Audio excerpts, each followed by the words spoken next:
No one can point to a single spot on a modern map and say with complete certainty, this is Brunanburh.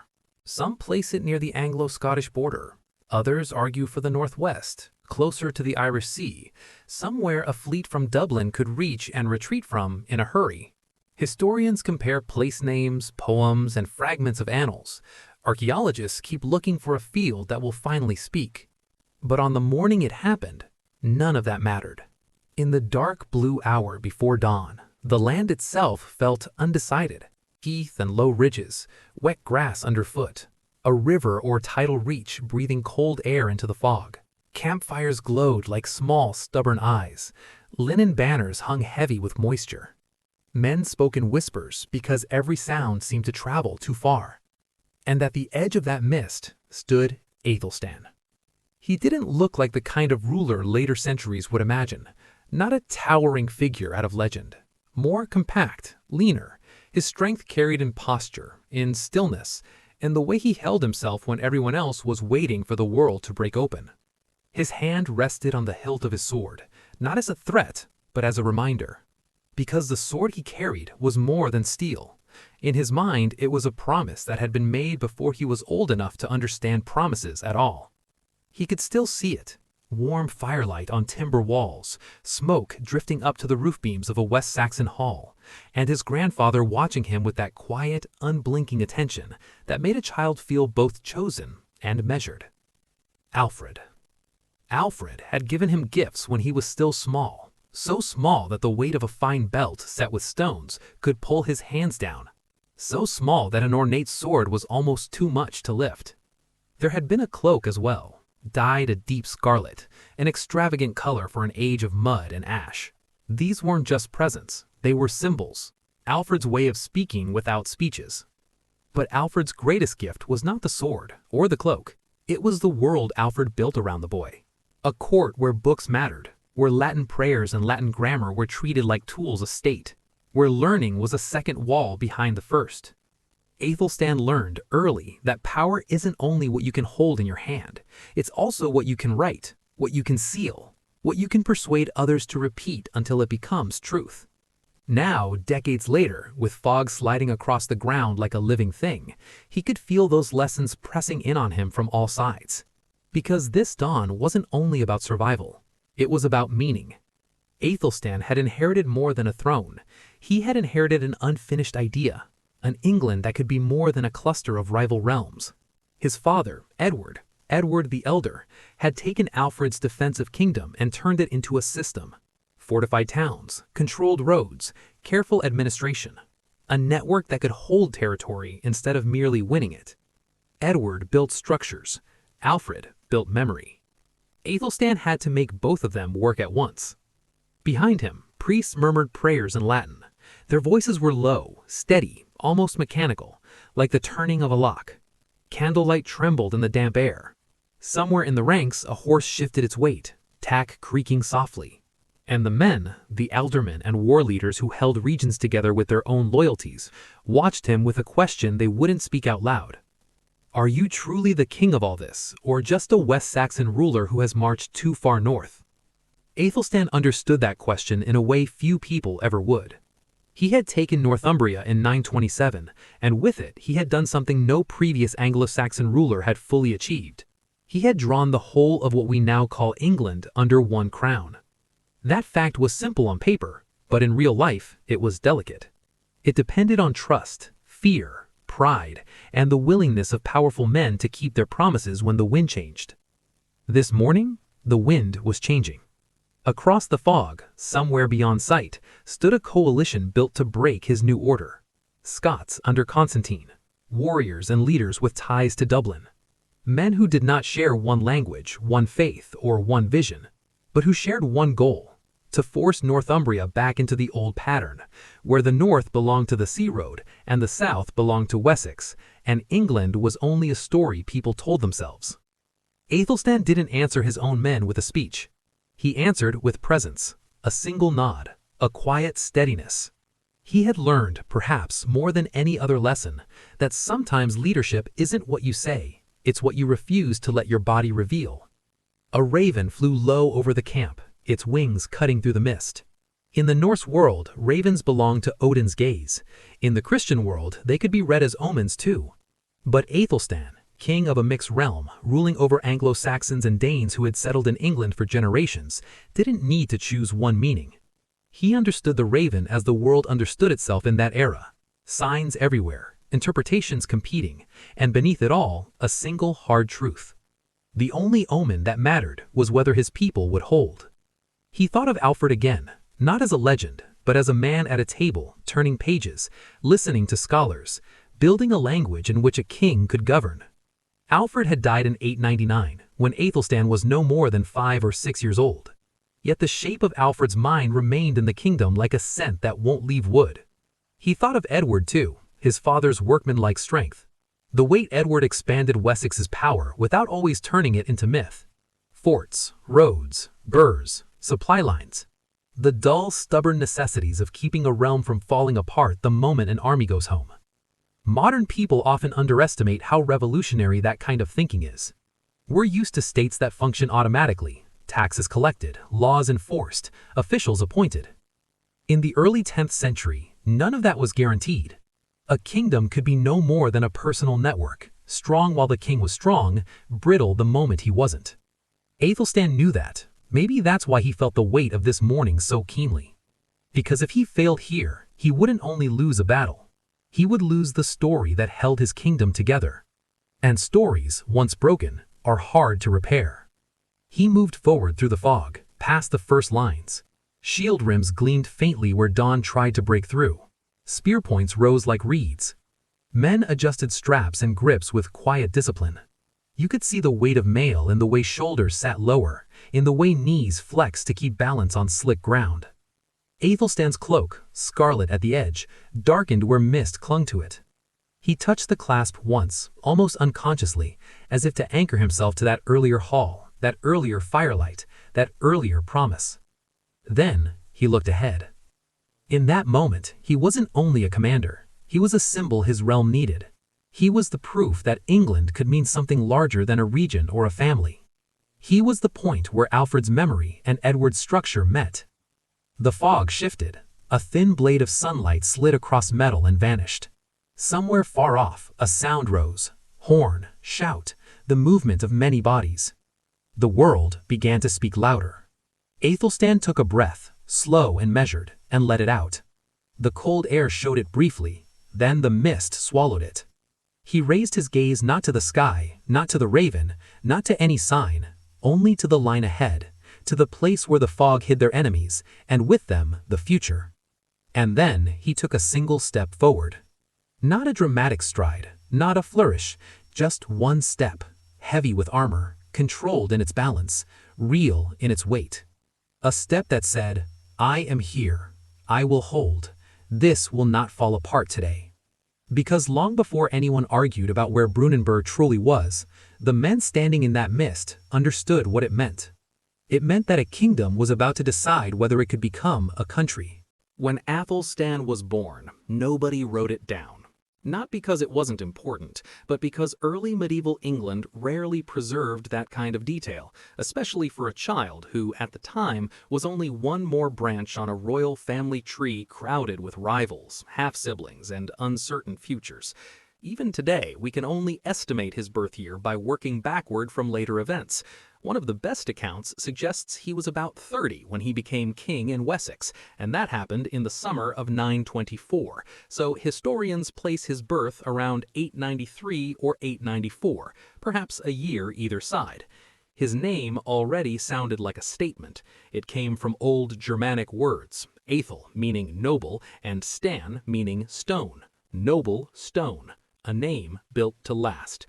His father was Edward, later called Edward the Elder, son of Alfred of Wessex, the king we now remember as Alfred the Great.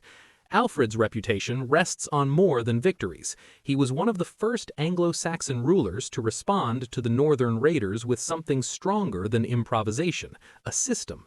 Fortified towns, disciplined mobilization, and a royal court that valued learning as much as loyalty. Alfred died in 899 when Athelstan was still a small child. From that point on, the kingdom belonged to Edward, and Athelstan's life would unfold under a father whose style was less legendary but often more relentlessly effective. Athelstan's mother is a mystery in the way medieval politics often are. Later sources name her as Ecgwin, but those sources appear centuries after Athelstan's birth, and nothing written before the Norman conquest, 1066, clearly confirms her identity. What is certain is that Edward had multiple consorts, and Athelstan grew up with many siblings and half-siblings.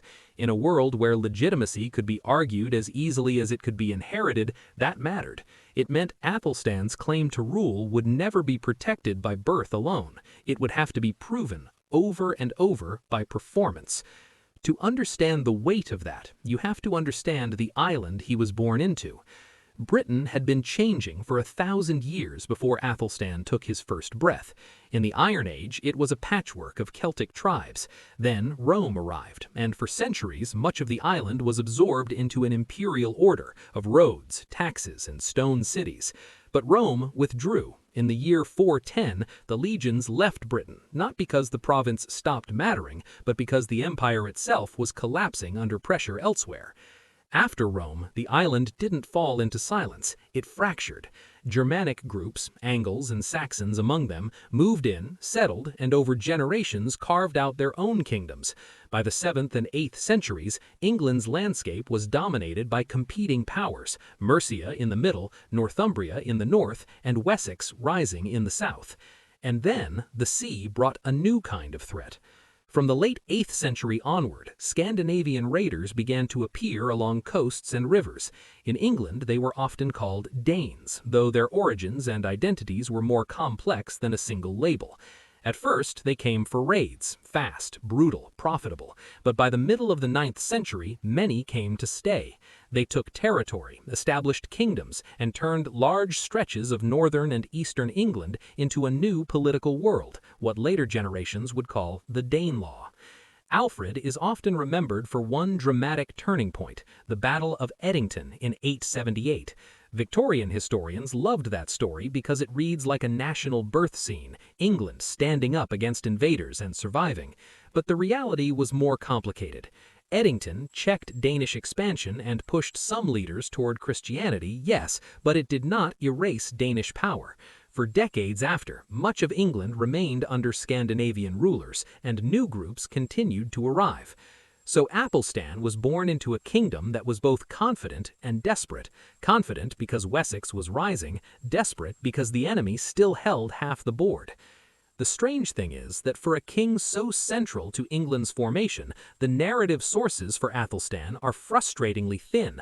Unlike Alfred, whose reign is richly documented, Athelstan's life survives in fragments.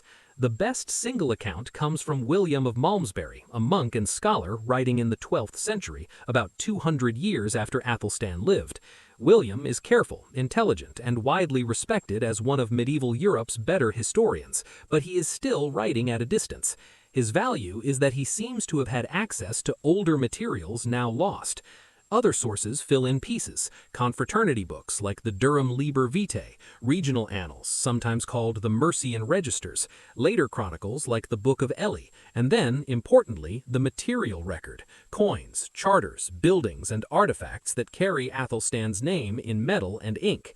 But the gaps are real, so real that the first full modern biography of Athelstan did not appear until the early 21st century. And yet, even through the gaps, a picture emerges. From William of Malmesbury, we hear that Alfred took special interest in his grandson. He gave the boy a scarlet cloak, a gemstone belt, and an ornate sword with a fine scabbard, gifts far beyond what a child could use, but exactly what a dynasty uses to shape memory.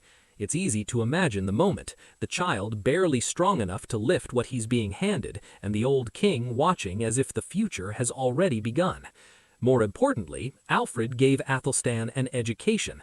Alfred's court had become a center for learning at a time when learning was rare. Churchmen and scholars remained near the royal household even after Alfred's death, and under their guidance, Athelstan learned Latin and the habits of a literate ruler, how to read, how to judge a document, how to understand the world beyond his own valley.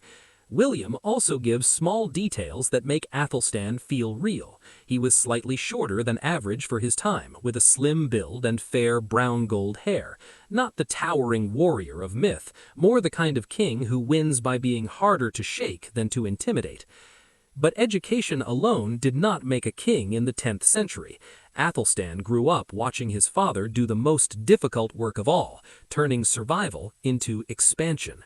Edward the Elder inherited Alfred's defensive system and pushed it outward. He strengthened burhs, tightened control over southern England, and dealt with threats on multiple fronts. Mercia, once a rival, became increasingly dependent on Wessex, especially after Athelstan's aunt, Ethelflad, rose to power as Lady of the Mercians. When her husband fell ill and died, she effectively ruled Mercia and worked in tandem with Edward. Under their combined pressure, Danish positions in the south were squeezed. In 917 and 918, Edward conquered East Anglia and absorbed it. These weren't glamorous victories. They were the slow, heavy work of state building, taking territory, holding it, reorganizing it, and persuading local elites to accept a new center. Athelstan learned in that world. He campaigned in the 910s. He watched how alliances were built, how fortifications mattered, how a kingdom could expand like a living thing, one controlled step at a time. Some evidence even suggests that after Ethelflad died in 918, Athelstan may have helped govern Mercia on behalf of his father. Whether that is fully certain or not, the political logic fits. Athelstan was being trained not only to fight, but to hold. By the early 920s, Edward's kingdom was stronger than Alfred's had ever been. Wessex, Mercia, East Anglia, London, much of the Midlands and the eastern coast were all tied into a single structure. Only one major piece stood outside, Northumbria, ruled by a Scandinavian king named Sitric, also known as Sigtryg, who had deep connections to Dublin and the wider Norse world. That was the board Athelstan would inherit. And then, in the summer of 924, Edward died. The question that followed wasn't just who's next. In the early medieval world, it was common for realms to be divided among sons. Even the great empire of Charlemagne had fractured under that pressure. There is reason to think Edward might have intended a division. Perhaps Athelstan would hold Mercia, while a half-brother, Elfward, would take Wessex. But Elfward died shortly after Edward, just over 2 weeks later at Oxford, under circumstances never fully explained. Suddenly, the center of gravity shifted to Athelstan. But it didn't snap into place cleanly. The fact that his coronation did not happen until September of 925, more than a year later, suggests hesitation, resistance, or bargaining behind closed doors. Another half-brother, Edwin, seemed to have support in Winchester, and the old capital of Wessex was not eager to surrender its influence without questions. So Athelstan stepped toward power in a world where nothing was automatic, not the crown, not loyalty, not even family. And that is the essential truth of his story. England was not a finished nation waiting for him to arrive. It was a fragile project, held together by walls, oaths, ink, coin, and fear of what would happen if it broke. Athelstan would soon try to close the last open door, Northumbria. But before he could... If Alfred was the fire of legend, Edward was the hand that laid stone after stone until the wall finally held. After Alfred's death, Wessex didn't collapse into memory, it hardened into method.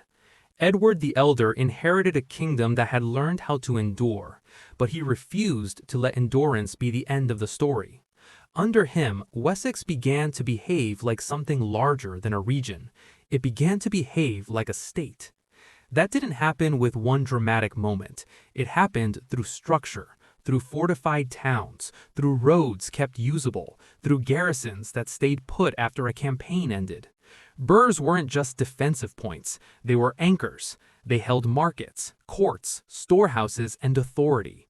They made it possible for a king to be felt in places he couldn't physically stand.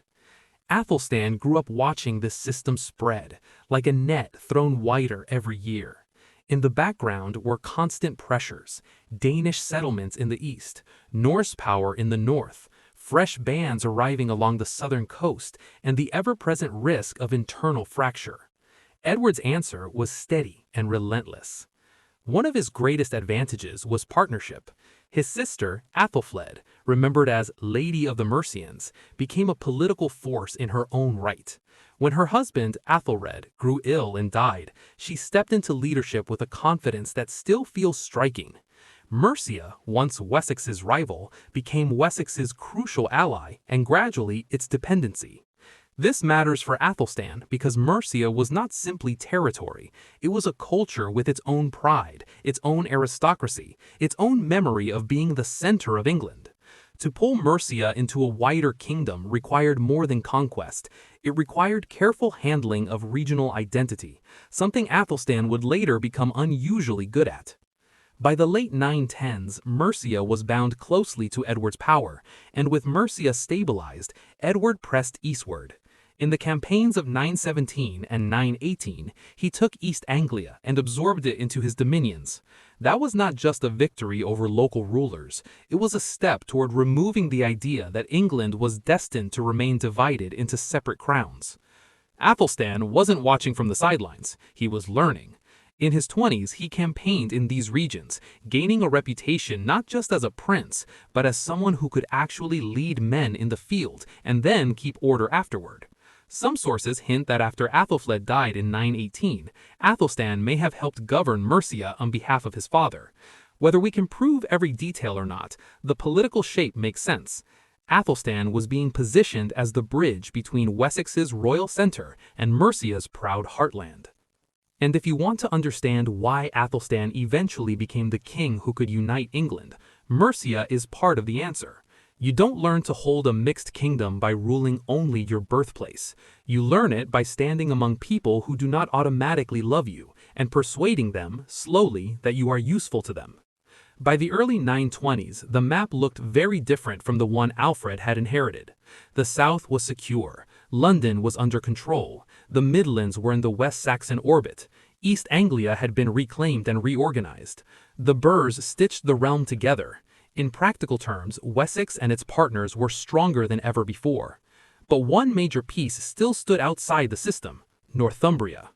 Northumbria was not just another kingdom, it was a hinge between worlds. It looked south toward English Midlands and north toward Scotland.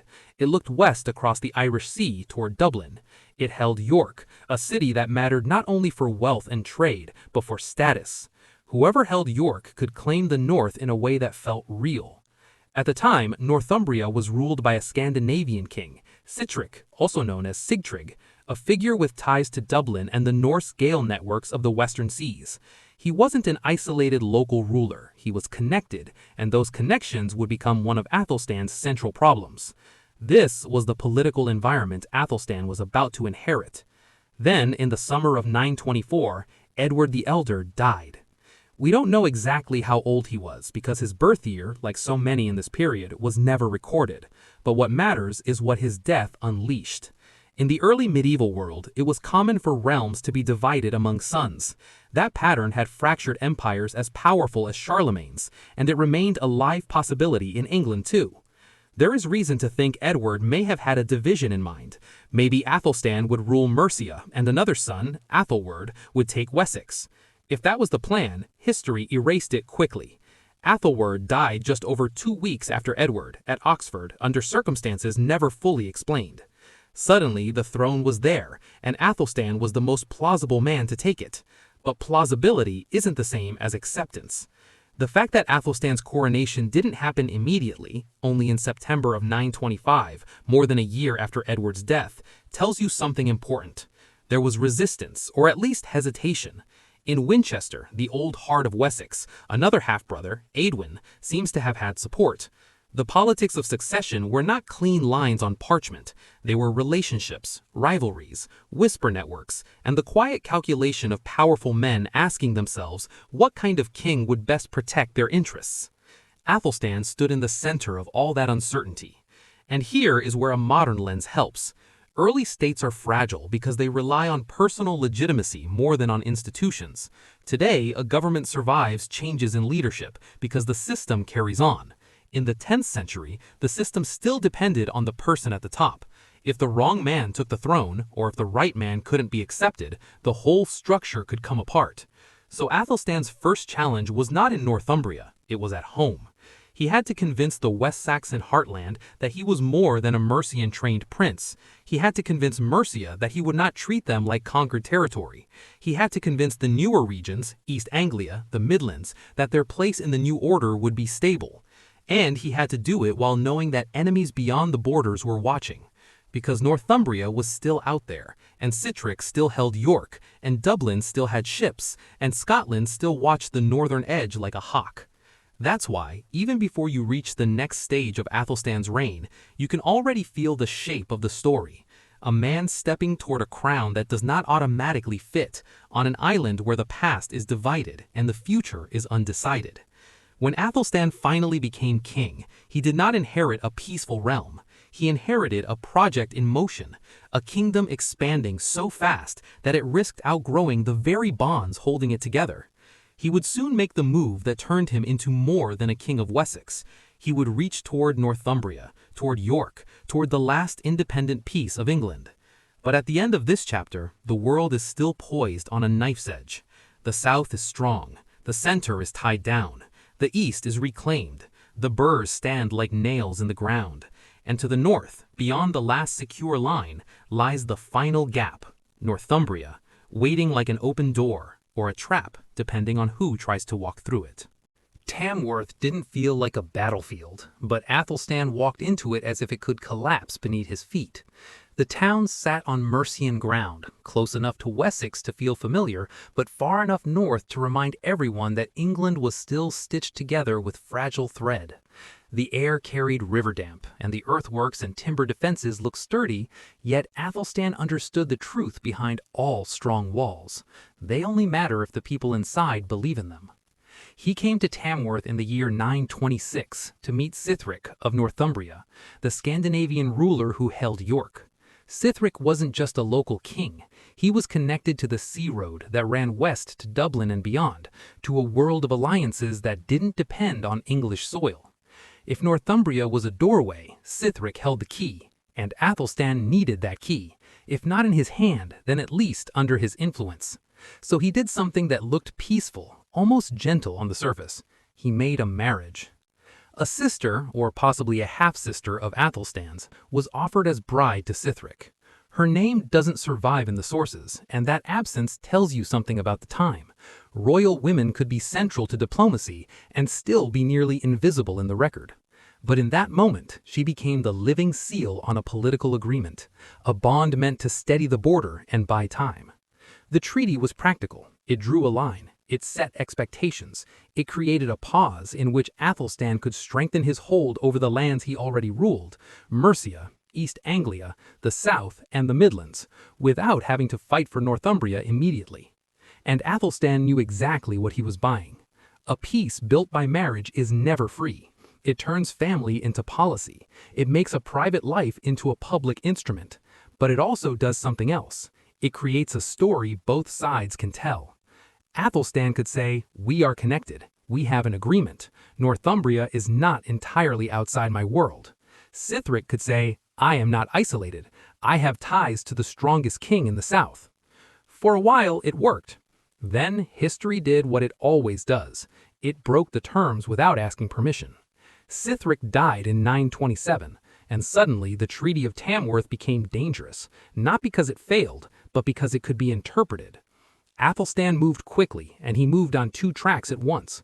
One was practical. He gathered men and marched. The other was political. He framed his actions as legitimate.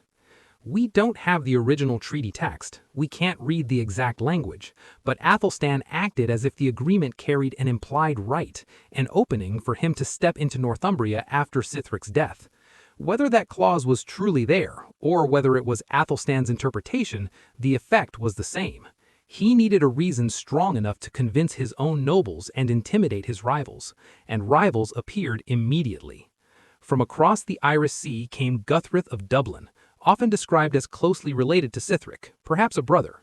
Dublin was not a distant footnote, it was a real power, capable of projecting force into northern England with speed, and Guthrith had every reason to see York as belonging to his world, not Athelstan's.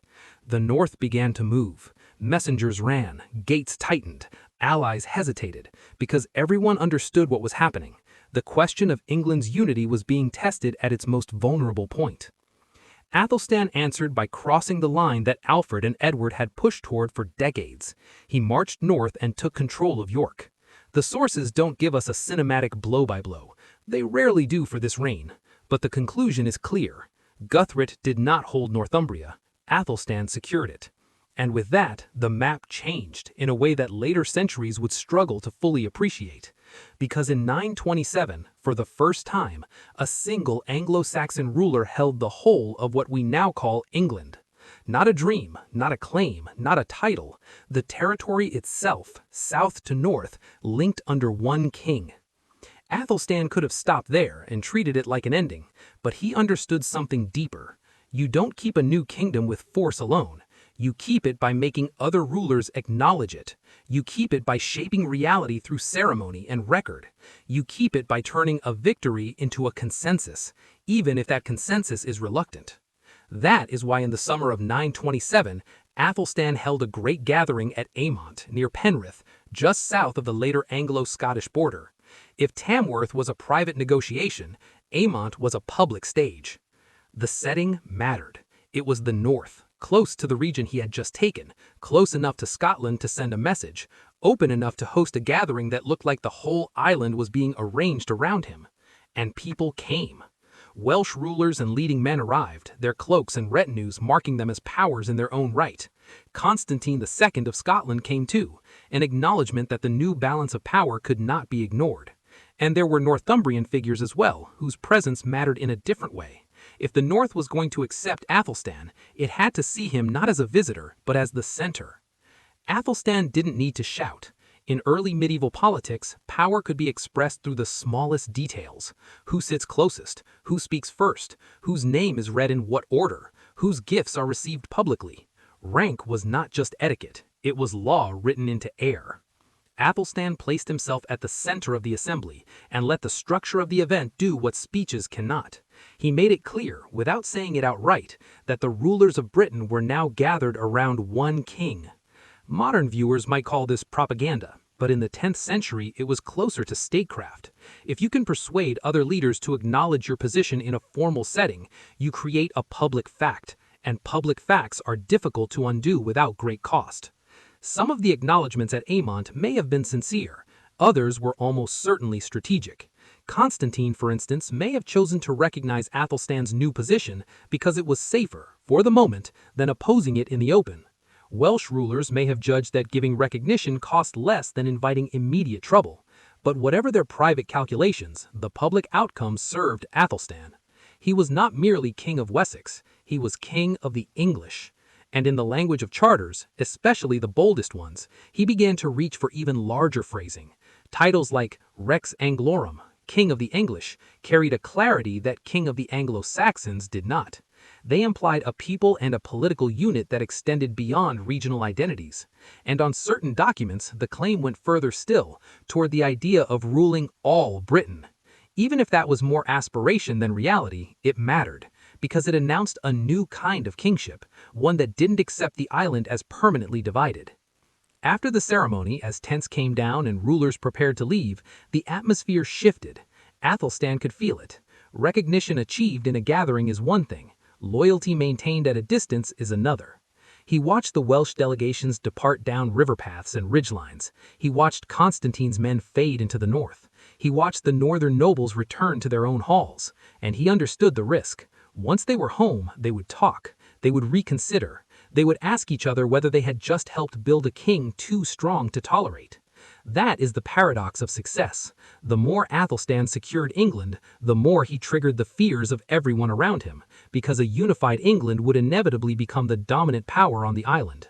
Back at his camp, he turned to the quieter work that often decides everything. Documents, seals, lists of obligations, arrangements for hostages and tribute, the management of local elites. The kingdom he had just completed was too large to hold by presence alone. It needed routine. It needed the feeling of order. So while others might have celebrated, Athelstan did what he had been trained to do by Alfred and Edward. He treated victory as a foundation, not a finish. Tamworth had bought time. York had completed the map. Amont had begun the process of making others admit what the map now said. But Athelstan knew something that the ceremony could not erase. Across the sea, Dublin was still there.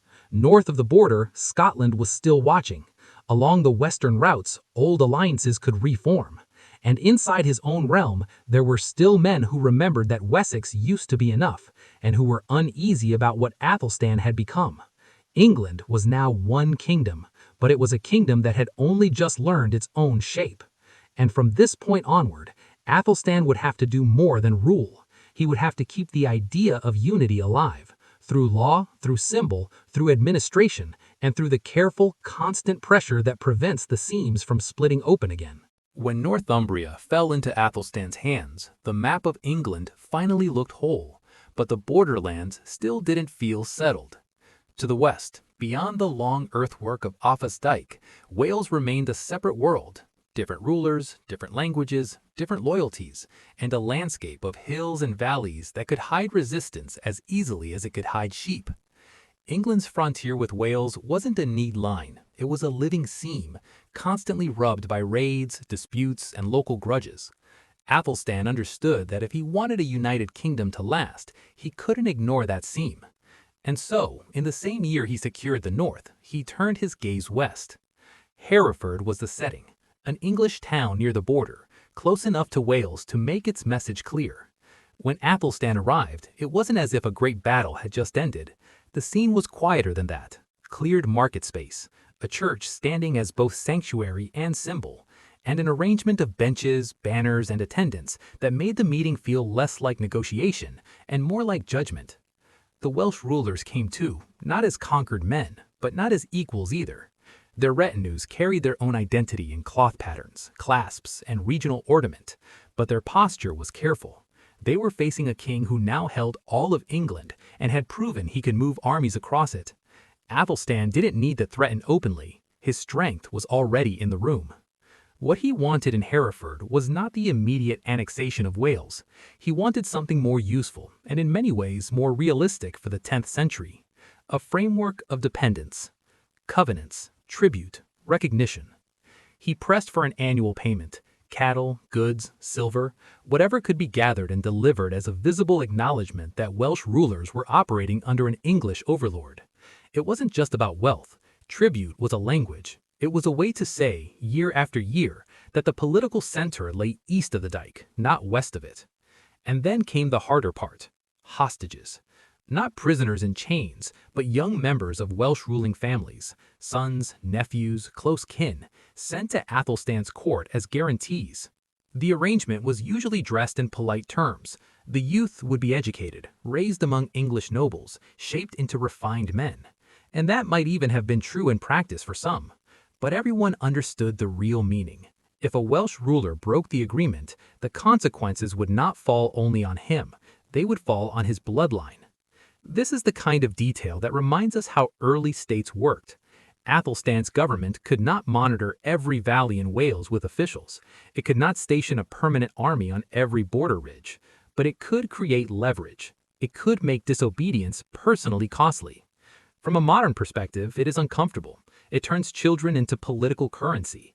Yet from Athelstan's perspective, it was a tool of stability, one of the few tools available to a king trying to hold a newly enlarged realm together. The Welsh rulers accepted, whether they did so because of direct pressure, fear of the alternatives, or the calculation that buying time was better than open defiance, the outcome was the same. Athelstan had reached beyond Wales and pulled it into his orbit. And that in turn strengthened his larger claim, his belief that he could exercise a kind of imperium, a superior authority over the whole island. It's at this point that Athelstan's reign begins to feel different from those before him, not just because he won territory, but because he thought carefully about how to make that territory manageable. He returned again and again to the language of administration. Athelstan expanded the use of councils, gatherings of nobles and churchmen where disputes could be heard, laws could be affirmed, and powerful men could be reminded that the king's presence mattered. Some later writers have called these councils a distant ancestor of Parliament. That may be pushing the idea too far, but it's clear that as England grew, Athelstan relied on councils as a way to keep the kingdom from splintering into regional politics. He also leaned heavily on charters, written grants and orders. The The surviving record shows a striking number of them from his reign, and they often share stylistic features that suggest a group of skilled scribes working in a more consistent, almost professional way at Winchester. This is one reason historians talk about an embryonic chancery under Athelstan, a central writing office that made royal authority repeatable and recognizable. In a world where most people couldn't read, the paper still mattered, because the people who could read, clerics, officials, local elites, became the mouth that spoke the king's will. And then there were the coins. Coins were Athelstan's quiet masterpiece. A royal face struck into silver could travel farther than any messenger. It could pass through countless hands, from a merchant in London to a farmer at a market stall in a small burr, carrying a message even when nobody spoke it out loud. The imagery, the Latin titles, the implied authority, it all reinforced the sense that England had one center. In modern terms, you might call it branding. In medieval terms, it was sovereignty made physical. But none of this meant Athelstan was an all-powerful ruler. England was too big, and the royal government too limited for that kind of control. He still depended on the great regional nobles, the aldermen, men who ruled their areas in the king's name, who collected revenues, raised forces, and kept local peace. Some of them were almost kings within their own regions.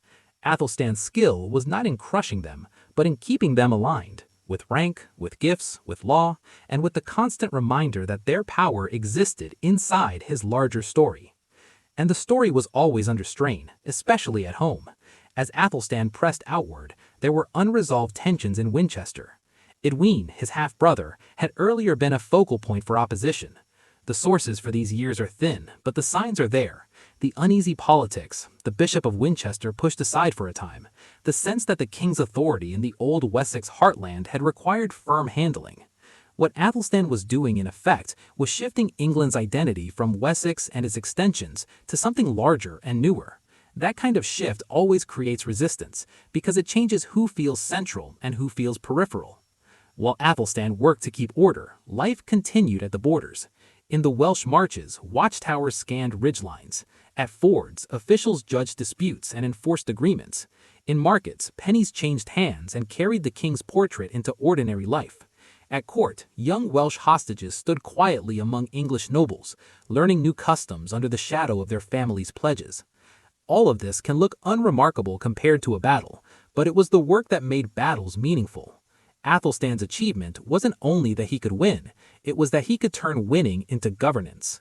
And yet, there's a darker irony in the center of this period. The more Athelstan succeeded in stabilizing England, the more he encouraged others to fear what England was becoming.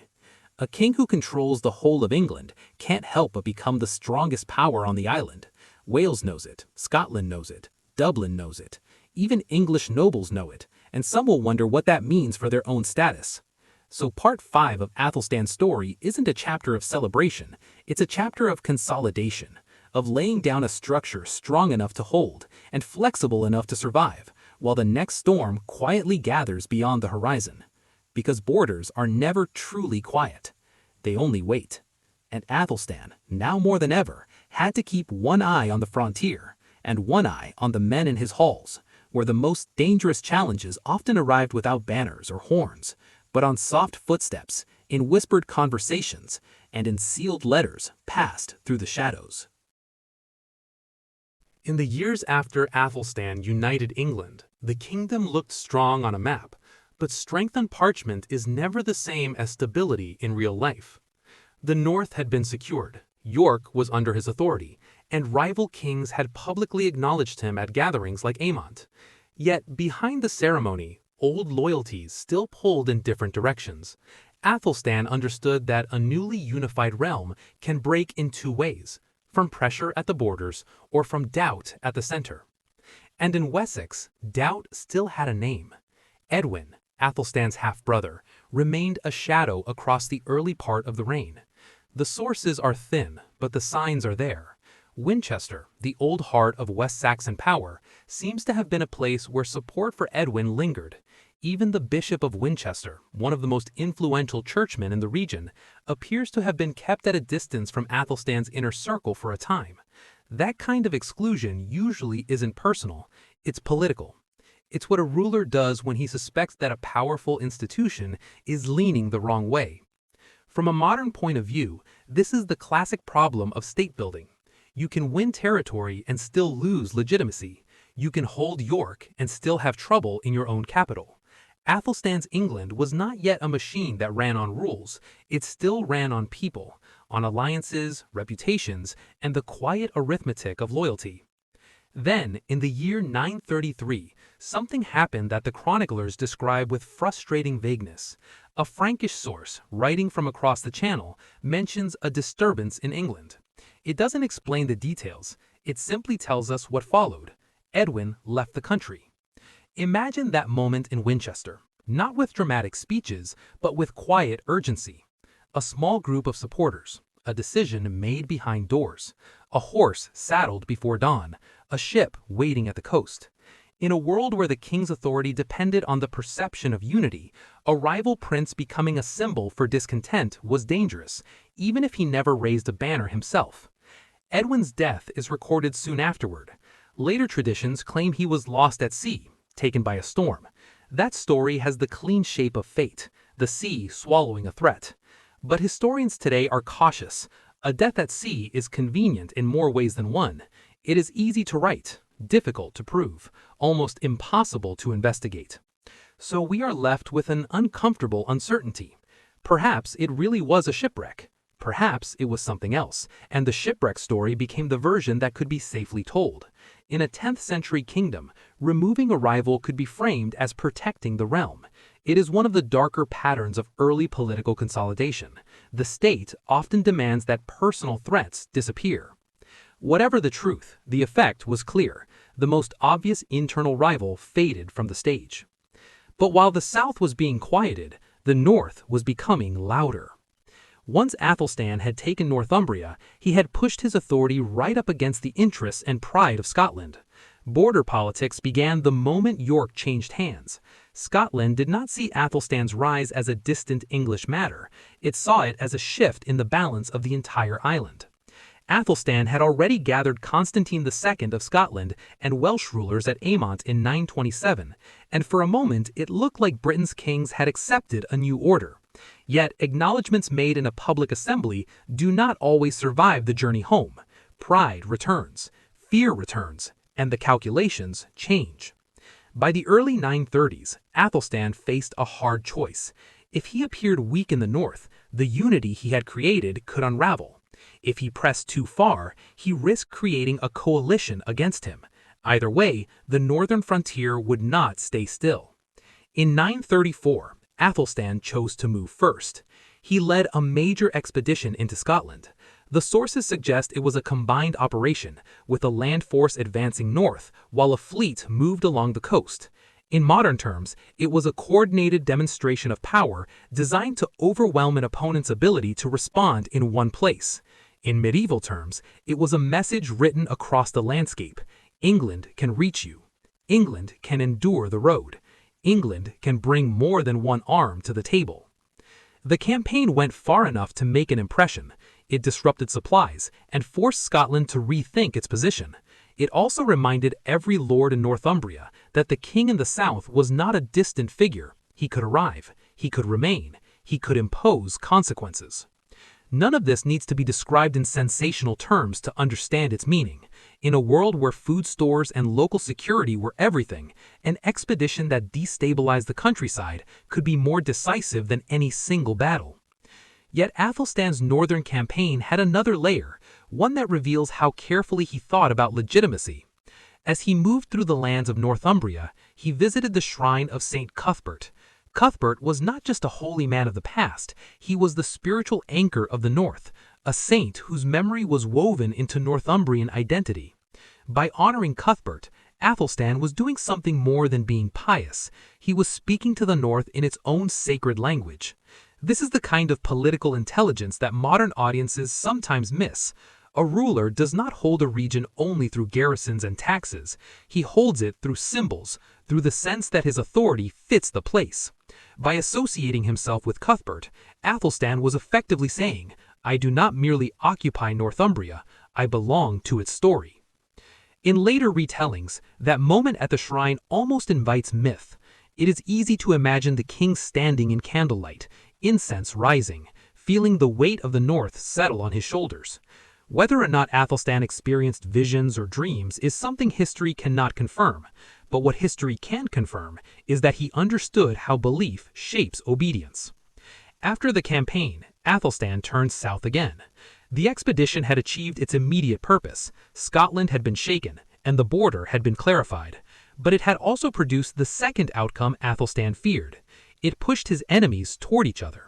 Constantine of Scotland now had a stronger incentive to seek allies. Across the Irish Sea, the Irish Gael king of Dublin, Olaf Guthrum, had reasons of his own to resist Athelstan's control of Northumbria. Dublin's power depended on access to the western sea routes and influence over northern England. Athelstan's rule threatened to close that door. And there were other pieces on the board. Strathclyde, which lived in the space between England and Scotland, and Norse forces in the northern islands and coastal zones who watched the shifting balance with interest. Athelstan's expansion didn't create a single enemy, it created a shared problem for multiple powers. So, somewhere beyond the reach of English scribes and charters, a coalition began to form. From the modern perspective, this is almost predictable. When a state grows rapidly, it often triggers what we would now call balancing behavior. Smaller powers who may not love each other find common cause against the rising center. They don't have to agree about the future, they only have to agree about the danger of the present. Athelstan returned to England knowing the wave was building. And what is striking about his response is that he did not rely only on military readiness, he focused on internal cohesion. He strengthened relationships with the aldermen, the great regional nobles whose cooperation was essential. He kept the machinery of government turning so that the realm would not feel like a temporary coalition held together only by Athelstan's personality. In other words, he did what a modern state does in a moment of external threat. He tightened the internal framework. He reduced the number of loose threads enemies could pull. Because Athelstan understood something that still applies today.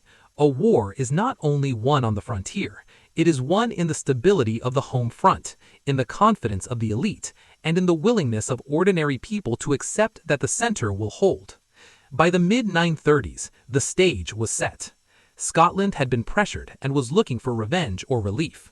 Dublin had not abandoned its ambitions. Strathclyde and other powers had reasons to join, and Northumbria, always the hinge, was the place where these forces could meet England's new order. Athelstan's enemies were preparing to challenge his dominance in the north. Athelstan was preparing to defend not only a region, but an idea. The idea that England could be one kingdom, lasting longer than one man's reign. The storm that would test that idea had a name in the sources, and the mystery in the ground: Brunanburh. No one could yet know how history would remember it, but Athelstan could already feel what it would decide. Because when the coalition finally arrived, it would not be asking whether Athelstan deserved to rule. It would be asking whether England itself deserved to exist. By the year 937, the island had begun to move like a single living thing, each coast answering the other, each border feeling the pull of decisions made far away. Athelstan could sense it long before the enemy appeared in full. It was in the reports arriving at York, in the nervous tightening of watchposts along the coast, in the way merchants and fishermen started talking about unfamiliar sails, in the quiet shift among northern nobles who had sworn loyalty but still remembered that Northumbria had once faced outward to the Irish Sea, not south to Winchester. And then the coalition came. From the west, ships gathered in the Irish Sea, Norse gale longships cutting across gray water under a low sky, their oars rising and falling in hard rhythm. Dublin was the engine of that fleet. Olaf Guthrum carried ambitions that were older than his own lifetime, ambitions tied to York, tied to the idea that Northumbria belonged to the sea road world as much as to England. From the north, Constantine II of Scotland added weight and legitimacy to the alliance. Scotland had watched Athelstan take Northumbria, watched him ride into Scottish territory in 934, and now saw the moment to push back. Strathclyde, too, likely leaned into the coalition, another power that lived in the unstable space between larger kingdoms and had no interest in letting England become unchallengeable. These were not natural friends. They did not share one language, one culture, or one vision for the future, but they shared one immediate goal: to break Athelstan's hold on the north and return the island to the older balance, where England was strong but not dominant. For Athelstan, the danger wasn't simply military, it was political. If he lost Northumbria, the unity he had created would look like a temporary episode rather than a new reality. And once people begin to believe unity is temporary, they start planning for division again. Athelstan did not wait behind walls. He gathered his forces and moved to meet the threat. By this point, his army was no longer just West Saxon, it was a representation of the kingdom he had forged, men from Mercia, men from the south, and crucially, men of Danish descent who had settled in England for generations and now fought for the stability of the realm they lived in. That mixture mattered, because if Athelstan's host could stand as one, it would make the idea of England feel real, something more than a title on a charter. The battlefield that waited for them is still a mystery to us. We know the name, Brunanburh, but the landscape has kept it secret. Some scholars argue for the northwest, near the Irish Sea, because it makes sense of how an Irish force could withdraw quickly after defeat. Others propose different locations based on place name evidence or poetic hints. What we can say with confidence is that the battle took place near a large river or coastal route, somewhere the sea was close enough to matter. Athelstan reached the field in the dark blue hour before dawn. Fog lay thick across the ground, shifting with the wind. The air smelled of wet grass and cold water. Campfires glowed like small constellations, muted by mist. Men tightened straps, checked spearheads, and adjusted the weight of mail that sat heavy on their shoulders. Priests murmured prayers, their Latin syllables low and steady, as if they were trying to nail the world into place. Athelstan stood near the front, calm in a way that felt almost unnatural, not because he lacked fear, but because a king cannot afford to show it. His presence was a kind of architecture. It held the men around him upright. Across the fog, the coalition formed its own lines, shadows, banners, movement. You could not always see faces, but you could feel the mass, the certainty that this day would decide something larger than survival. The first advance happened slowly, like a door closing. Shield walls moved with disciplined steps, spear points aligned, the space between the armies tightened until the air itself seemed to strain, and then contact. This is where modern storytelling often rushes towards spectacle, but the reality of early medieval battle was heavy, close, and exhausting. Lines pressed, bodies braced, feet slipped in wet earth and corrected. Men did not fight like dancers, they fought like laborers, pushing and holding, absorbing shock and trying not to be the first break in the wall. Athelstan moved along his line and signaled with small, controlled gestures, tightening spacing here, stabilizing a section there. The details mattered. In a shield wall, a few inches of disorder can become a gap, and a gap can become a collapse. Athelstan's strength as a commander was not dramatic flair, it was steadiness. The battle lasted, and with each stretch of time, the fog lifted in patches, as if the field itself was slowly revealing what it had been hiding. Somewhere in the pressure of the day, the coalition began to lose coherence. The Scots and the Norse Gael, the men of Strathclyde, different contingents with different habits, were forced into harder decisions as Athelstan's line held and pushed. A retreat began to form, not as a rout at first, but as a controlled withdrawal towards the coast. That detail matters. Athelstan didn't simply win a clash, he pushed an alliance to the point where it could no longer maintain its shape. And when Olaf Guthfrithson's men reached the shoreline, the sea became what it had always been for them, an escape route. Long ships rocked in the shallows, oars dipped, ropes strained. The fleet pulled away under gray light, disappearing into mist, carrying defeat back to Dublin.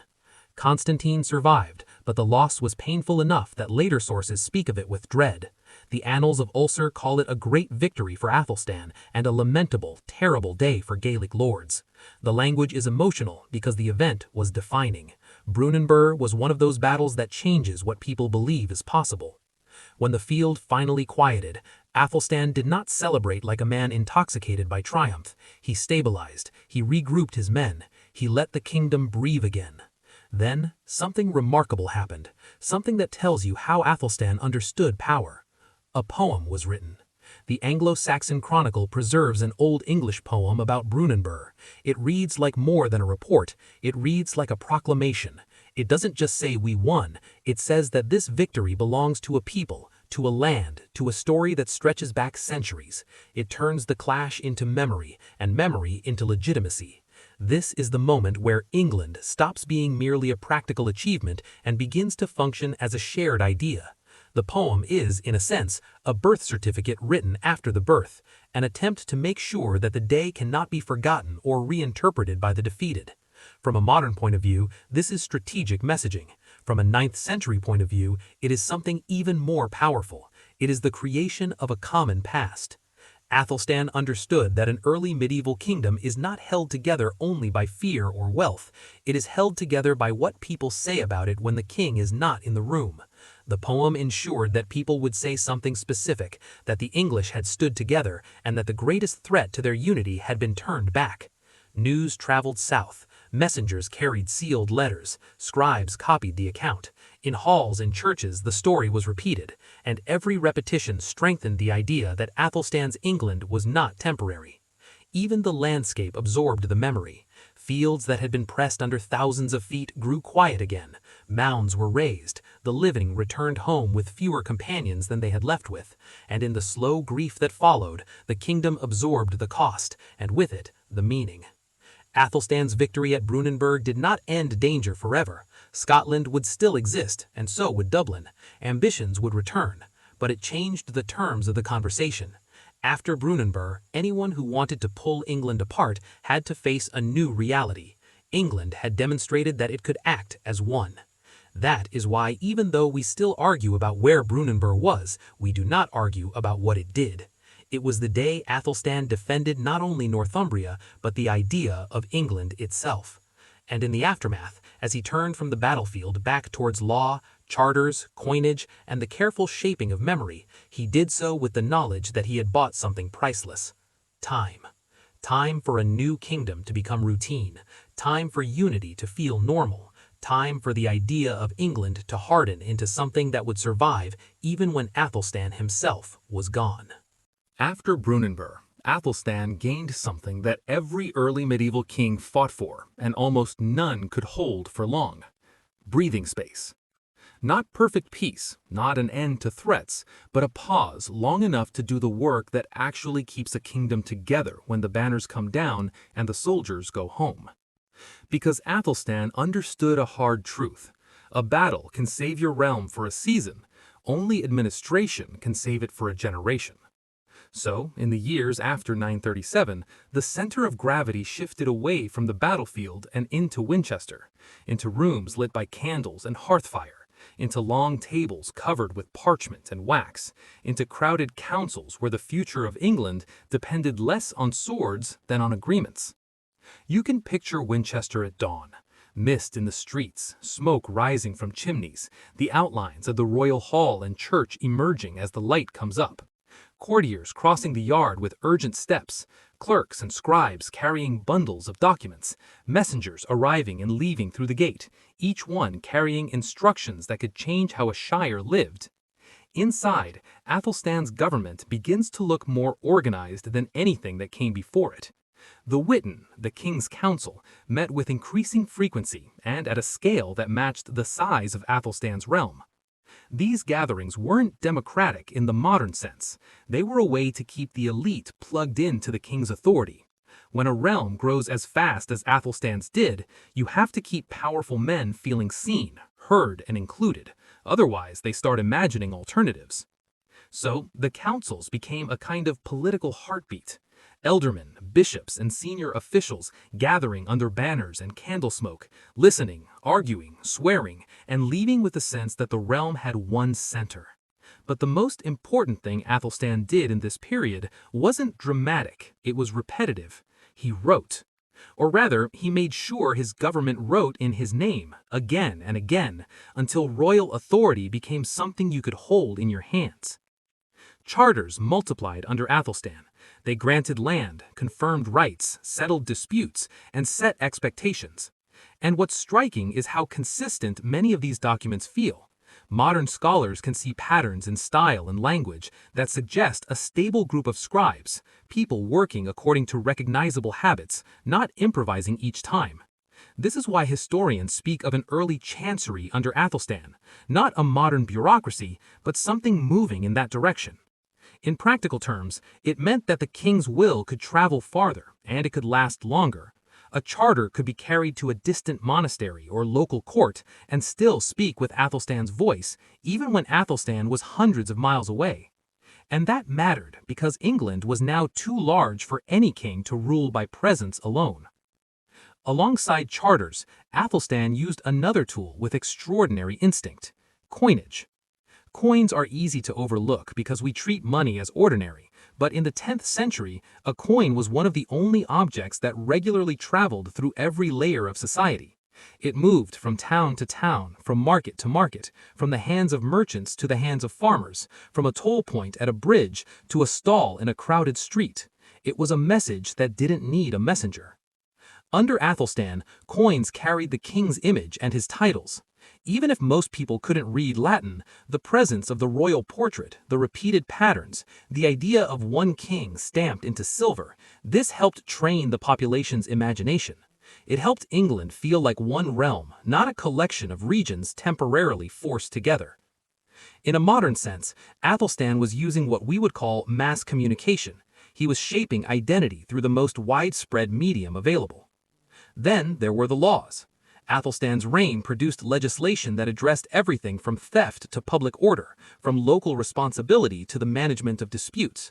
Some of the most interesting regulations focused on border regions, especially along the Welsh marches, where small conflicts could flare and spread. In that world, a border wasn't just a line, it was a zone of constant friction. If you wanted stability, you needed procedures, ways to resolve disputes without letting them explode into cycles of revenge. And the remarkable thing is how modern this instinct feels. Athelstan was not trying to eliminate conflict from human life. He was trying to contain it inside a system. He was trying to make order repeatable. But we have to be careful not to imagine him as an all-powerful lawgiver. England in the 930s was not a centralized state in the way later centuries would understand it. Royal government was still limited by distance, by the speed of travel, by the need to cooperate with local power. That is where the ealdormen come in. Athelstan depended on these great regional lords. They were the king's anchors in each region, men with influence, armed followings, local prestige, and deep networks of loyalty. Some of them were powerful enough to threaten the crown if they turned hostile. Athelstan's success depended on keeping them aligned, not just through fear, but through rank, reward, and inclusion in the royal project. This is another place where a modern lens helps. Athelstan's England was a coalition held together by institutions that were still emerging. He was building a state, but he was also constantly managing a partnership with local elites who did not automatically see themselves as servants. So you can imagine the daily rhythm of his rule: councils, charters, seals, messengers, coins leaving the mint, disputes brought before officials, local leaders kept close, and the king moving, sometimes literally, around his realm, so that his authority could be seen as well as written. The court itself became a machine of movement. It traveled, it held sessions in different regions, it listened, judged, rewarded, and warned. And every time it did, it reinforced the feeling that England had one center. At the same time, the borderlands remained restless. Along the marches, officials gathered near fords and earthworks, placing markers and arguing over jurisdictions. Guards checked carts at gates, examined tolls, tightened bars at night. Trade continued, because trade always continues, but trade now carried the king's message in its pockets. A silver penny passing from hand to hand was a small but constant reminder: there is one ruler, one order, one authority behind the market's quiet noise. Even charity became part of the system.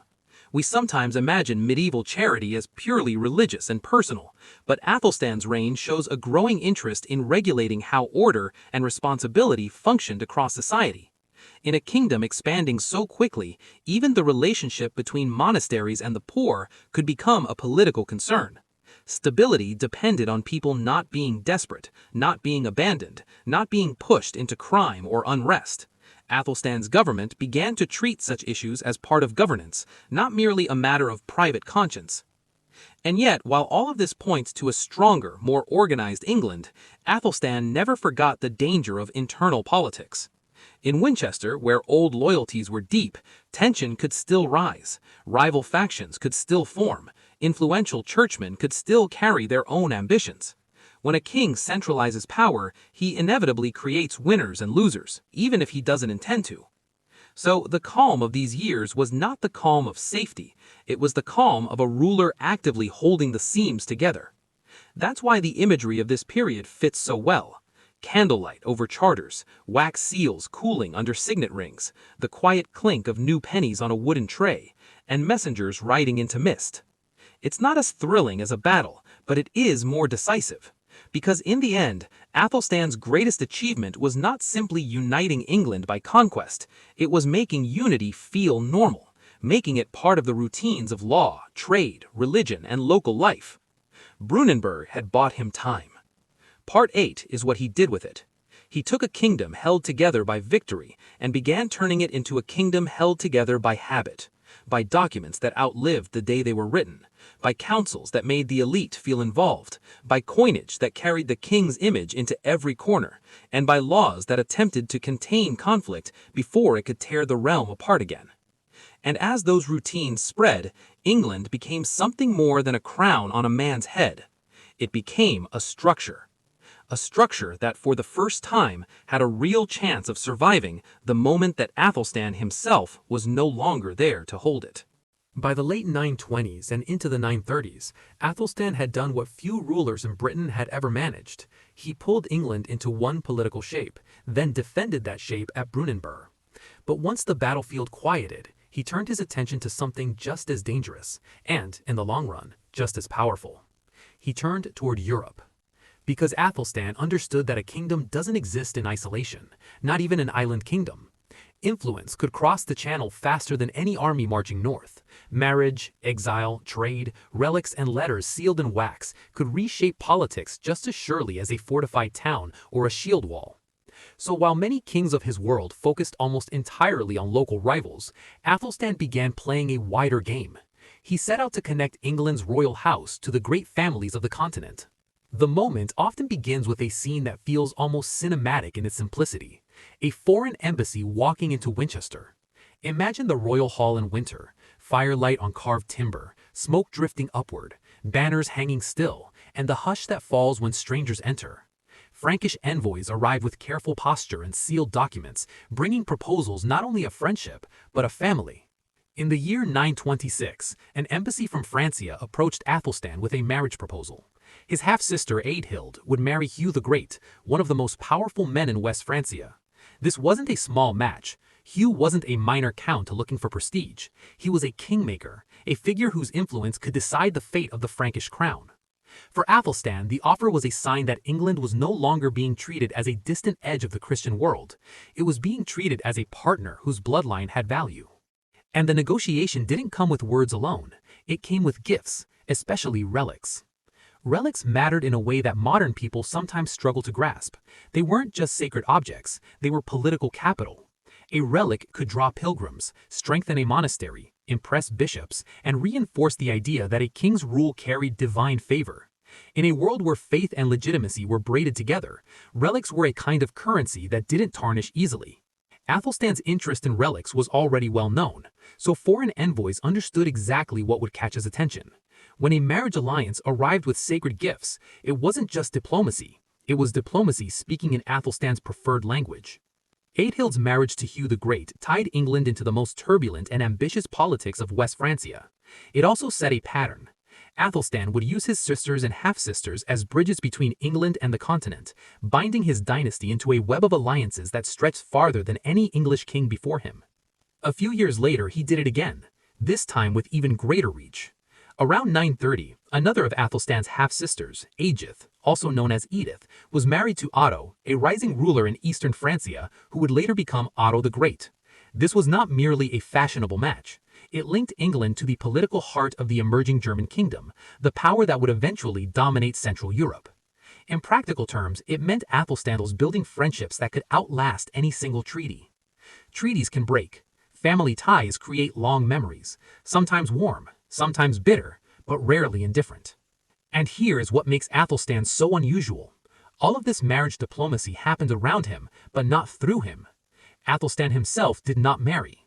There is no solid evidence that he pursued a serious marriage negotiation for his own hand. He seems to have been intentionally unmarried, and most historians believe this was connected to his piety, perhaps a deliberate choice of celibacy, or at least a life without the entanglements of a royal marriage. From a modern perspective, you might see the strategic logic as well. Marriage would have tied him to one powerful faction inside or outside England. It could have strengthened one group of nobles and alarmed others. It could have complicated succession, and Athelstan had already seen how deadly succession politics could become. Instead, he kept the center of the web in his own hands. He used his extended family to reach outward without binding himself personally to a single alliance. But the most dramatic continental story at Athelstan's court wasn't a wedding, it was a refuge. In the early 920s, Athelstan's half-sister, Eadgith, who had married Charles the Simple, king of West Francia, returned to England with her young son, Louis. The situation in Francia had turned dangerous. Charles had been removed from power, and rival factions battled for the throne. Eadgith crossed the sea not only to save herself and her child, but to seek support for her husband's cause, and then, after Charles's death, for her son's claim. Athelstan took them in.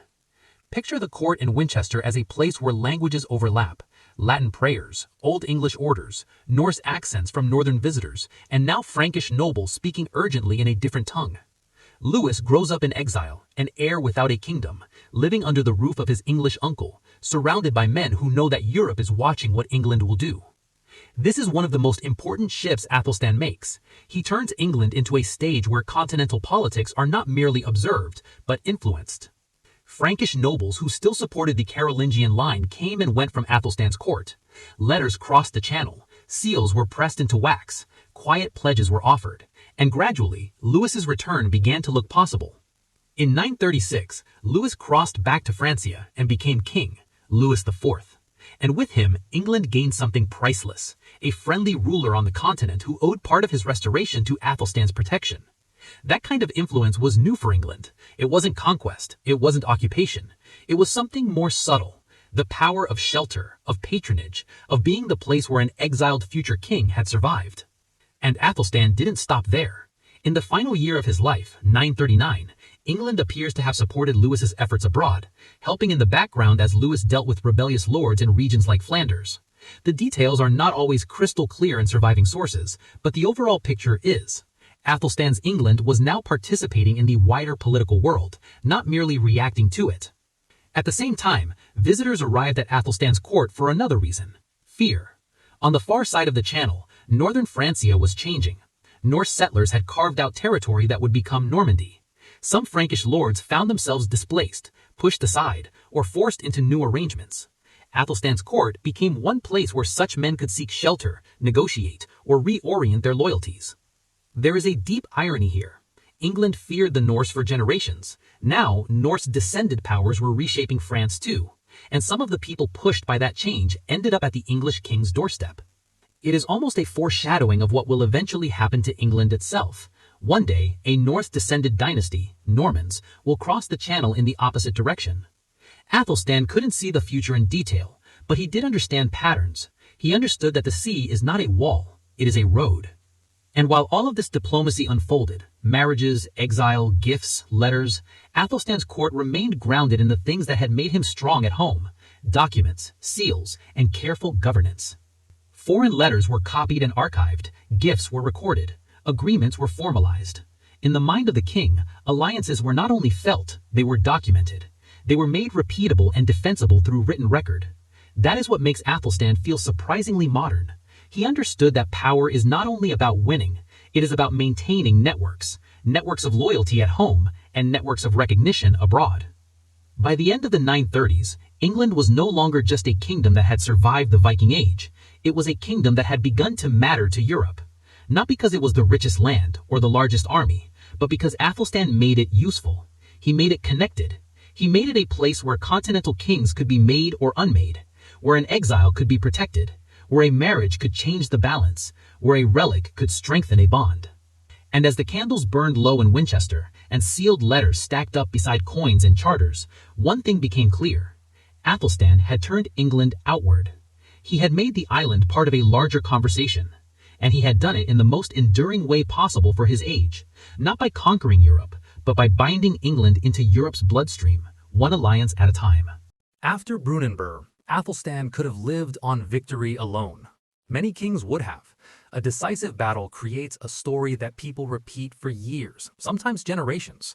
It makes the ruler feel larger than life. It tempts him to believe that momentum will carry him without effort. But Athelstan was not built that way. He was the grandson of Alfred, who believed that learning could be a defense as strong as any fortress. He was the son of Edward, who proved that systems, towns, roads, administration could win wars by making a kingdom harder to break. And Athelstan himself had learned through hard experience that unity is not something you achieve once. Unity is something you keep day after day with constant attention. So in the quieter years after 937, his reign took on a different shape. It became less about marching columns and more about the steady work of culture, faith, and words. Athelstan's court at Winchester began to feel like something rare for the early 10th century, a place where the power of the crown was reinforced by the power of the page. If you could step into the royal complex on a winter night, you might smell hearth smoke in the corridors and see candlelight moving across timber walls. You might hear the low scratch of quills in a nearby room, the murmured Latin of prayers, and the soft, careful handling of parchment, because parchment was expensive and a book was a treasure. Athelstan gathered books, he commissioned copies, he received manuscripts as gifts, and he gave them away, especially to monasteries and churches that mattered. To modern ears, that can sound like simple piety or personal interest, but in Athelstan's world, books were not merely private possessions, they were instruments of influence. A king who supported monasteries supported the one network that reached across his realm with remarkable consistency: the church. Monasteries copied documents, they taught writing, they preserved charters, they remembered benefactors in prayer. In practical terms, they were the closest thing early medieval England had to a national infrastructure of communication. So when Athelstan invested in books, he wasn't only collecting, he was strengthening the machinery of memory. And it wasn't only English monks who filled his court. His household became increasingly cosmopolitan. Scholars and clerics from the continent and beyond found their way to Winchester. Some came because of Athelstan's reputation and generosity. Others came because Europe itself was unstable. Political upheavals in Francia, tensions in German lands, shifting powers along coasts and rivers. Athelstan's court, with its growing prestige, became a magnet. One of the most intriguing figures associated with Athelstan is Israel the Grammarian. His origins are uncertain. Sources and scholars have suggested he might have been Irish, Frankish, or tied to other learned centers. What matters is his reputation, a rare scholar of his age, skilled in grammar, philosophy, and advanced learning, even familiar with Greek traditions that were uncommon in Western Europe at the time. Imagine him in a candlelit chamber, his fingers tracing lines of Latin, discussing the structure of language as if it were the architecture of thought. In a world where many rulers could barely read, Athelstan welcomed a mind like that into his inner orbit. Because Athelstan needed language. He needed words not only to pray, but to govern. The charters of his reign are unusually numerous, and many have a distinctive literary style, carefully shaped, consistent, almost as if they were written to impress as much as to instruct. It suggests a court where writing was treated as craft, and where the royal voice was consciously constructed. Athelstan's court also became a place where poetry mattered. The Icelandic skald Egil Skallagrimsson is traditionally associated with a poem praising Athelstan. Saga literature blends history and storytelling, and we must be cautious with every detail, but the broader point remains. Athelstan's name carried beyond England, even into Norse-speaking worlds. A Norse poet praising an English king is not a small cultural moment. It hints that Athelstan's kingship could be recognized even by people whose ancestors had once been the kingdom's greatest threat. This is another aspect of his quiet genius. Athelstan did not rule only Anglo-Saxons. He ruled a blended realm, where Danish settlers and their descendants lived, traded, and fought. Unifying England required making those communities feel included, or at least invested in stability. Culture helped do what law and force alone could not. And then there was the saint. Athelstan showed a special interest in Saint Cuthbert, the great Northumbrian holy figure, whose shrine had long been a center of northern devotion. After taking Northumbria, Athelstan understood that controlling York was only part of the challenge. He needed the North to accept him. He needed to bind his authority to symbols that Northumbria already trusted. That's why Athelstan honored Cuthbert, donated to his shrine, and cultivated associations with texts and stories connected to him. Seen through modern eyes, this is branding. But it's a sacred kind of branding, and in the 10th century, it could be decisive. A king who connects himself to a regional saint gains a legitimacy that feels natural to local people. It turns foreign rule into familiar rule. Athelstan's program of book collection and donation reflects this strategy. Several manuscripts linked to his patronage feature Cuthbert or are dedicated to him. The effect is subtle, but powerful. It tells Northumbria again and again that the king understands what the North values. In these same years, Athelstan's court became a workshop. Scribes worked late into the night, copying texts, composing charters, and producing the written material that made the royal government function. Candle wax dripped, ink shone wet before drying, seals cooled under signet rings. Documents were bundled, labeled, and carried out of Winchester by couriers who rode through mist and rain to distant shires. This is the image of Athelstan at his most enduring, not a king charging into battle, but a king turning victory into permanence. Because in early medieval Europe, permanence was rare. A kingdom could expand under one ruler and shrink under a next. Laws could be proclaimed and forgotten. Alliances could be made and broken. The thing that gave Athelstan an advantage was his obsession with making rule repeatable, through documents, through ritual, through symbols, and through education. Even in the quieter moments, you can see how these elements connect. A scholar speaks at court, and Athelstan listens, building a learned reputation that strengthens his authority among churchmen. A skald recites, and the king's fame travels into Norse circles. A manuscript is copied and sent to a monastery, and that monastery becomes another node in the network that sustains the kingdom's memory. A saint's shrine is honored, and a newly conquered region gains a reason to see the king as legitimate. It's a kind of statecraft that works slowly, like mortar setting between stones. And it also reveals something about Athelstan's personality. We know he was capable of hard decisions, capable of force when necessary, but we also know he had a mind that reached beyond immediate survival. He saw value in knowledge. He saw value in symbols. He saw a value in being a king who could rule with pen as well as with a sword. Modern historians sometimes call this soft power, but for Athelstan, it wasn't an optional extra, it was essential.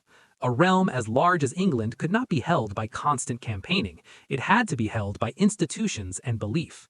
So when the period of relative peace arrived, Athelstan used it to deepen England's foundation.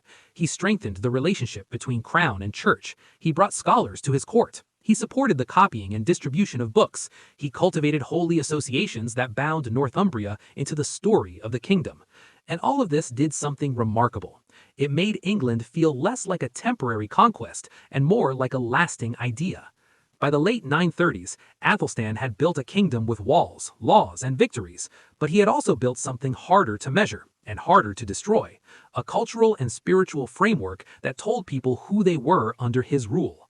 A framework made of ink, candlelight, prayers, poetry, and memory.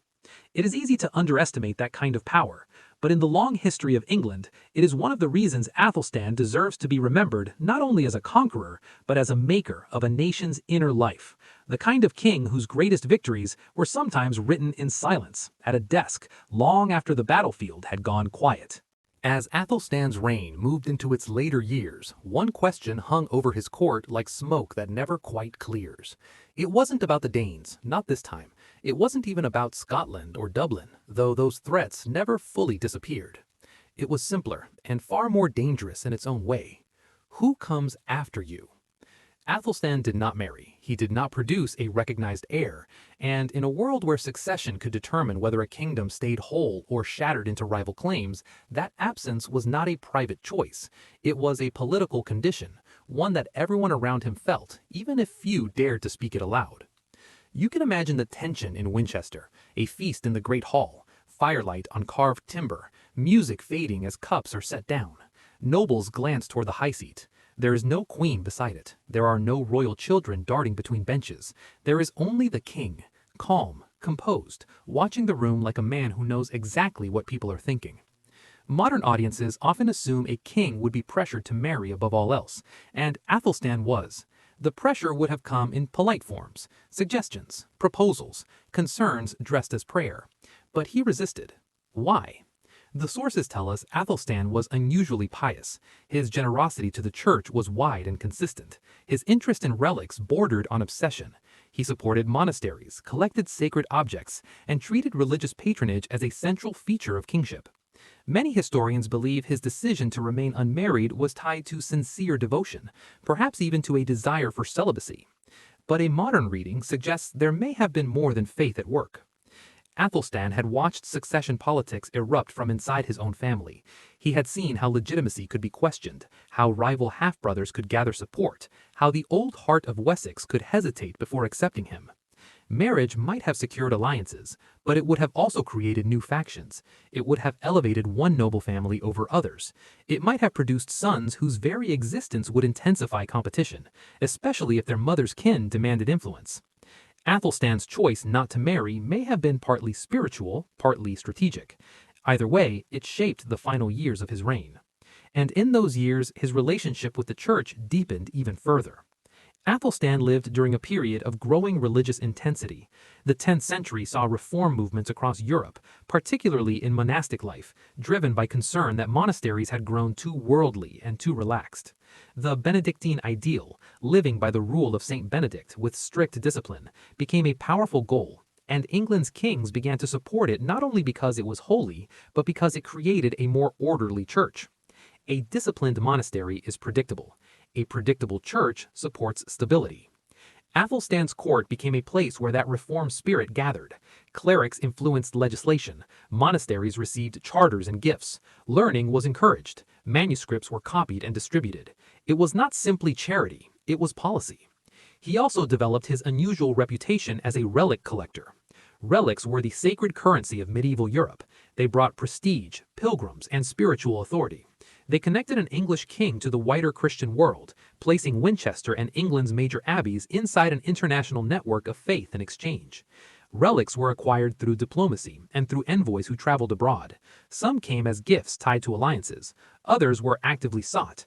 Stories attached to the most famous objects, like the Holy Lance or the so-called Sword of Constantine, were often grand, and we should treat their authenticity with caution. Medieval Europe produced many versions of the same sacred artifact. But what matters is not whether every relic was genuine by modern standards. What matters is that people believed, and belief had consequences. A relic placed in a monastery could turn that monastery into a destination. It could attract visitors. It could strengthen the king's holy image. It could make his rule feel supported by heaven. In a kingdom still new and still vulnerable, that kind of legitimacy mattered. Athelstan's closeness to the church also fed into his personal image. He appeared not only as a warrior king who had defended England at Brunanburh, but as a ruler who treated the spiritual well-being of the realm as a royal responsibility. He regulated, he organized, he supported reform, he gave generously. And the more he did these things, the more the question of succession sharpened. Because a king who builds a great structure without an obvious heir leaves everyone wondering whether the structure will hold after his hands are gone. Athelstan had no shortage of relatives. Edward the Elder had many children through different relations. That meant there were plenty of potential claimants: brothers, half-brothers, nephews. Each one represented not just a man, but a network of supporters who might try to turn a succession into a contest. Athelstan did not want that. So gradually, a solution emerged. His half-brother Edmund, born around 920, young but growing into adulthood, began to look like the most practical heir. Edmund was old enough to rule soon. He was close enough in blood to be accepted, and perhaps most importantly, he could be supported without tearing the realm into competing camps. You can imagine Athelstan studying this quietly, the way he studied maps and charters, not as a sentimental family matter, but as a problem of stability. In the later years of his reign, Athelstan's court seems to have shifted toward preparing Edmund, even if the sources don't always spell out the process in clear detail.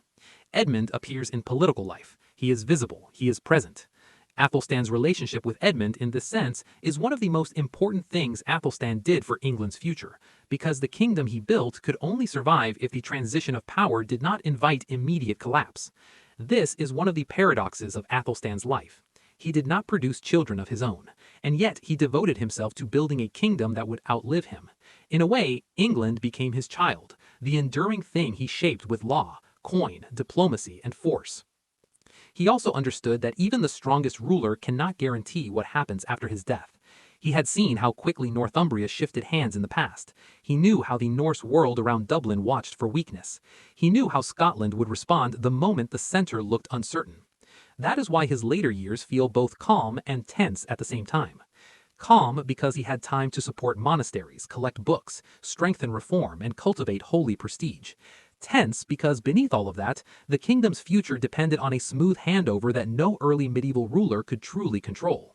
So Athelstan worked the only way he knew how. He built habits, he reinforced institutions, he tied obligations to documents, he strengthened the church network that carried his authority into every shire. He made the machinery of government sturdy enough that it might keep turning even when the king's voice went silent. And then, in the private spaces, he likely did what any ruler who understands fragility must do. He planned the succession carefully, without announcing it too loudly. Because in this world, too much openness about the future could become a weapon in the present. In the end, part 11 of Athelstan's story is not about a great battle or a bold conquest.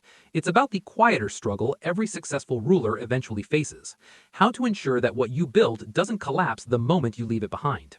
It is the chapter where Athelstan's faith and politics merge into a single question. Not how do I win, but how do I make it last? Athelstan died in the autumn of 939. He was in Gloucester, in the western heart of his realm, when the end came. There is no reliable hint of conspiracy in the sources, no clear sign of an ambush, no dramatic final betrayal. He was in his mid-40s, not old by modern standards, but old enough in the 10th century for illness to turn quickly and decisively. Sometimes history doesn't need a villain.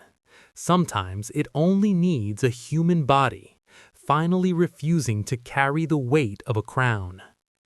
Imagine Gloucester under a low gray sky, wet streets, the smell of rain on timber, and a cold wind that makes every candle flame feel fragile. Inside a chamber lit by fire and smoke, Athelstan sits or lies quietly, surrounded by clergy and trusted attendants. There are no grand speeches recorded. There is only the slow, inevitable shift from authority to absence. And then the bells begin. Word spreads through the town and outward along the roads, through messengers who ride in controlled urgency, through whispered announcements in hallways, through faces turning serious in the royal household. A king is gone. The shape of the realm will now depend on how quickly the next king can stand. The care taken after Athelstan's death reflects the kind of ruler he had been. His body was prepared with respect, wrapped, carried, watched over by prayer. Clergy and attendants moved with ritual precision, not because ritual was decorative, but because ritual was a form of stability. In a fragile political world, ceremony could hold people still long enough to prevent panic and opportunism. Then came the journey. Athelstan was not buried at Winchester. That was the tradition for kings of Wessex, where generations of rulers rested in the old capital. But Athelstan chose a different resting place, Malmesbury Abbey. This decision matters more than it might seem. Winchester was the heart of Wessex. Athelstan had become something larger than a West Saxon king. He had united England, defended it, and presented himself as ruler of the English in a way earlier kings had only approached. By choosing Malmesbury, he stepped away from the old burial pattern of Wessex and toward a wider identity, one that matched the kingdom he created. The funeral procession moved through wet autumn roads. Mud clung to boots. Cloaks darkened with drizzle. Lanterns and torches flickered as wind and mist pulled at every flame. The relics Athelstan had collected were carried before him. Sacred objects lifted in steady hands, swaying slightly with the rhythm of walking bodies. It was a last display of the two forces that shaped his reign, the authority of the king and the authority of the sacred. At Malmesbury, the monks received him with solemn devotion. William of Malmesbury, writing 2 centuries later, gives an unusually detailed and affectionate description of Athelstan's burial. Understandably so, because Malmesbury was William's own house, and Athelstan had been one of its great patrons. We should read William with care, knowing he had reasons to emphasize the grandeur. But the core truth remains. Athelstan's burial was not treated as a quiet local event. It was treated as the passing of a king whose reign had changed the island. Inside the abbey church, candles burned in warm gloom. Incense drifted toward stone arches. Monks processed in disciplined lines. The bier was lowered carefully, the weight shared across many hands. Objects of value, gold and silver, were placed as offerings to accompany the king into the grave, not only as wealth, but as symbols of status and memory. Then the tomb was sealed. The stones settled into place, dust rising in torchlight. And with that final heavy movement, Athelstan became what every king eventually becomes: a story.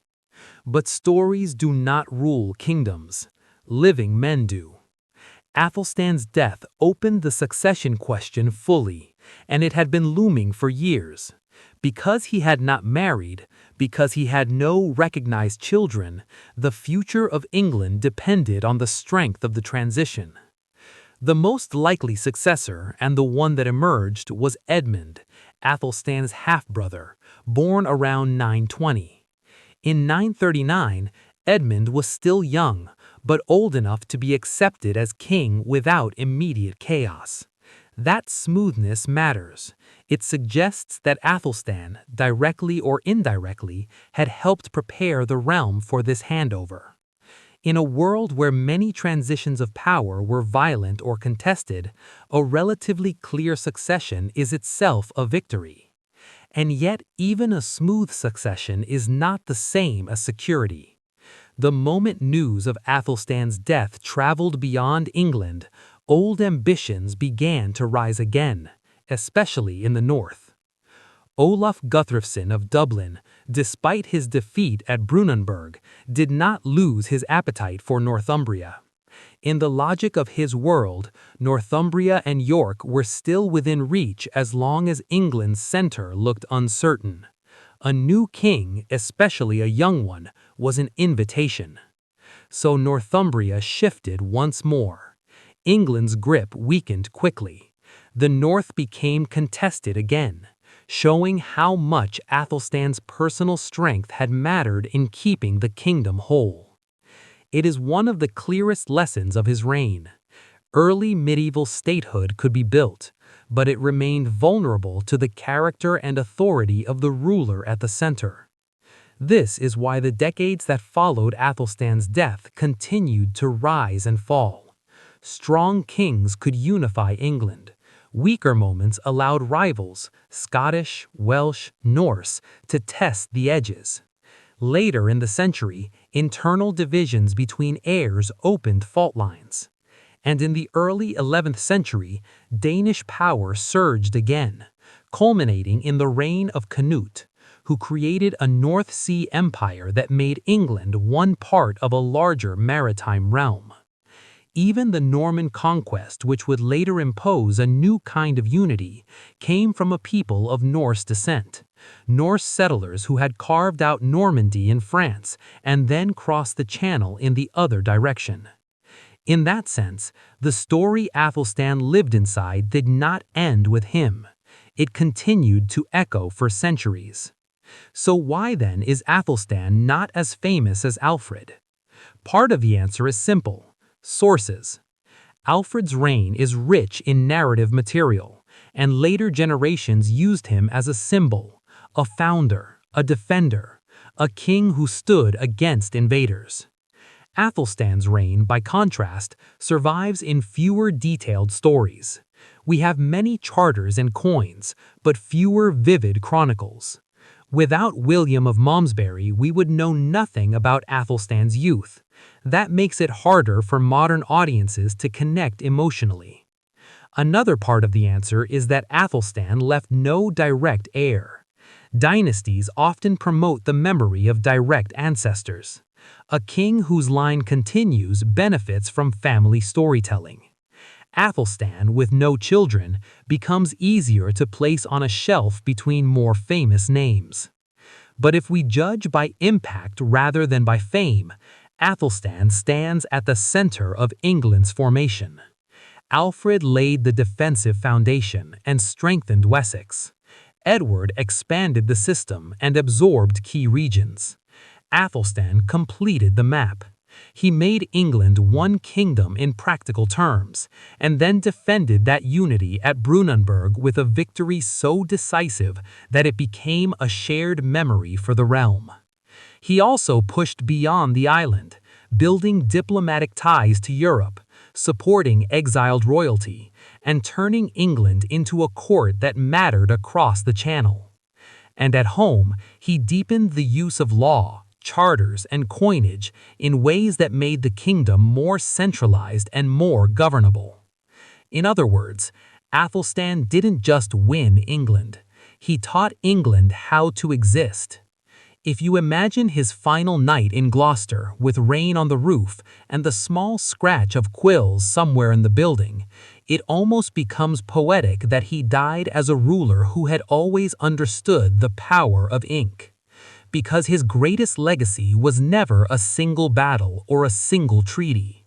His legacy was the word England becoming something more than a direction on a map. He placed a noble stone into the foundation of history, a stone heavy enough that later centuries could build on it, even when the walls above it cracked and had to be repaired again and again.